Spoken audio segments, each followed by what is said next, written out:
तिसरी बातमी आहे परळीमधील भावा बहिणीच्या संघर्षाची। परळीत पुन्हा एकदा भावा बहिणीचा संघर्ष पाहायला मिळणार आहे। परळी बाजार समिती निवडणुकीच्या माध्यमातून ग्रामविकास मंत्री पंकजा मुंडे आणि विधान परिषदेचे विरोधी पक्षनेते धनंजय मुंडे हे एकमेकांसमोर उभे ठाकले। बाजार समितीच्या 18 जागांसाठी मतदान पार पडले। हमाल मापाडी, व्यापारी सेवा सोसायटी आणि ग्रामपंचायत या मतदारसंघात ही निवडणूक पार पडली। धनंजय मुंडे यांच्या ताब्यात असलेल्या बाजार समितीवर वर्चस्व मिळवण्यासाठी पंकजा आणि त्यांच्या भगिनी खासदार प्रीतम मुंडे यांनी चांगला जोर लावला होता। तर धनंजय मुंडे यांनी समिती आपल्याकडे राखण्यासाठी एकाकी लढत दिली। सेवा सोसायटी आणि ग्रामपंचायतच्या अनेक मतदारांना पंकजा मुंडे यांनी सहलीवर नेलं होतं। हे मतदार थेट मतदानासाठी केंद्रावर पोहोचल्यानं निकाल धनंजय मुंडेंसाठी धक्कादायक लागेल अशी शक्यता आहे। या निवडणुकीचा निकाल सोमवारी लागणार आहे। राज्याला परिचित भाऊ बहिणीतील शीतयुद्ध पुन्हा एकदा या बाजार समितीच्या निवडणुकीमुळे समोर आले।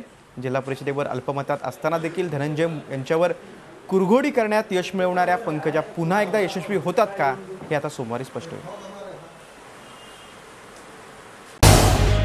झी 24 तास रहा एक पाऊल पुढे।